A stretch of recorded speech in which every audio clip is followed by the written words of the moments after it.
Hey everybody, Unstable Gamer here, and welcome back to the channel, and welcome back to King Arthur Legends Rise. Today we're going to be jumping into some updates that are going to be happening throughout the month of August. So if you've been following this game, if you're interested in it, you're definitely going to want to check this out, and we've got some stuff to share. But first, before we do, if you're just now finding this channel and you want to stay up to date with this and other games, consider hitting that subscribe button so you don't miss out.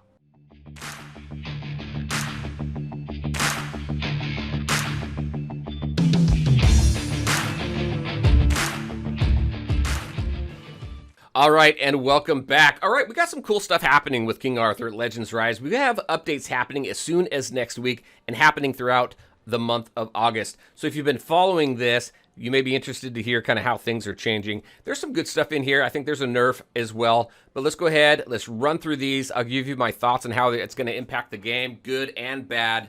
But it's cool to see some updates coming. So the first update here is a server update. It's happening next week, or this coming up week, or whatever week you're watching this. It may have already happened. However, some things to point out here. We've got equipment speed set stuff here being fixed. Gillian, Anguish.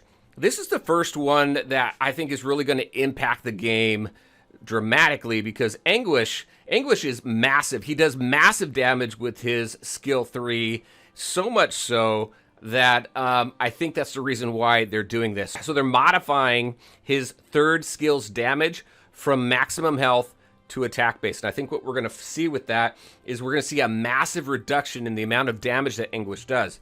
So if we just take a look at this, let's pop into the game really quick, move over to Anguish, and just look at the difference here. His health pool right now, health points, almost 15,000. This is what his damage is based off of. Now they're going to be switching it to attack, and look at my attack is only almost 2,000. Such a dramatic decrease in the output potential of his damage. We'll see what it does to the character. Right now, everybody wants him. He does a great job. He does such awesome damage, but that's going to be scaled down quite a bit, I feel. So we'll see what happens once it gets into the game. But do I feel it's a good move? No, never, because I want Anguish to be awesome. However, when you take a look at how he scales with everybody else in the game, he's probably a little stronger than he needs to be. So I can understand them wanting to take a look at that and balance him with everybody else. So we'll see what happens. Hopefully it doesn't just, make it to where we don't want him in our team anymore. However, I think that's going to be a pretty significant nerf. We got some status effect changes and stuff. The next big one here is in the middle of August, we've got this update too. And really what I want to point out here is this clan size change, which is massive, because Clan 1 is now going to allow you to have 20 members instead of 10. And that's huge, because in order to continue to level up your guild, you need clan coins. The more members you have in the clan, the quicker you can collect those clan coins and complete those missions, because there's these group missions. And as you complete these group missions, then everybody gets those clan coins. Still, I wish they would give us an update as far as the clan leader always having to spend their coins in order to upgrade the guild. But this is good. This is going to be a good thing, because this also helps with the attendance rewards, because it's very difficult at times to get 100% attendance. So by increasing the size of the clan starting at level 1, I think it's a good move. Level 2 is going to allow you to have up to 30. Level 3 is going to allow you to have up to 40. I'm excited because my clan is almost up to level 3. I think I'm only 20 coins away from having the 5K that I need.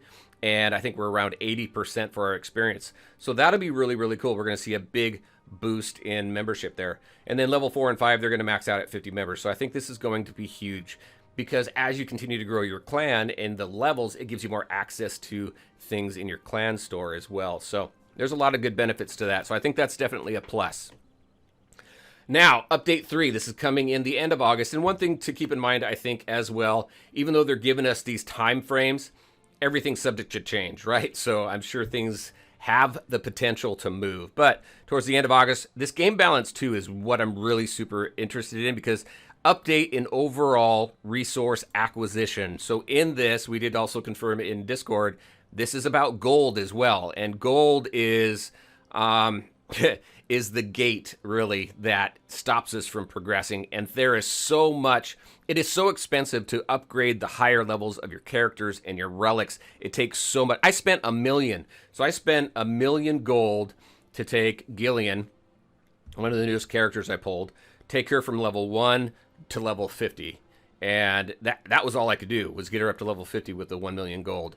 So it really depletes your resources. So you got to really pick and choose who you want to level up, and the relics as well, and upgrading gear and just enhancing that. It takes a massive amount of gold as well. So hopefully this helps. Requirements as well. So again, I think that goes back to what's being required to level up your relics, your characters, enhance your gear, everything. So I think that's going to be cool to see as well. Stage difficulty, definitely need to do some tuning. I'm excited for that. I still can't get past Gorgos 7 right now.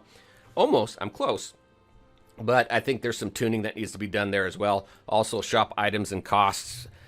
With the amount of gold that you don't get in this game, some of the shop items are super expensive, and it doesn't make sense.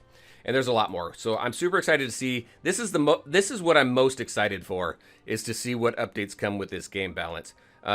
Also, this here, experience gain in dungeons, I think that's going to be huge as well. So you're going to be able to get more experience there, and then just some other updates here. So I think overall, as far as the updates go throughout August, I think we're looking at some really good stuff. RIP to Anguish probably, but everything else I think looks really, really good. So excited to see what happens there. Very curious on your thoughts. What do you think of this update? Are you playing the game? If you are, does this update excite you about what's coming to the game? If you're not playing the game, what are your thoughts? What questions do you have? All right, everybody, that is what I had for you. Just a quick video to share with you what's coming with King Arthur Legends Rise. Again, I love this game. I'll be covering this game for as long as I possibly can because, like I said, I love it. All right, that's what I have for you. As always, I want to thank you all for taking the time to watch the video. If you liked it, make sure to hit that like button and share your thoughts and questions in the comment section below. Take care, everybody, and we'll talk to you next time.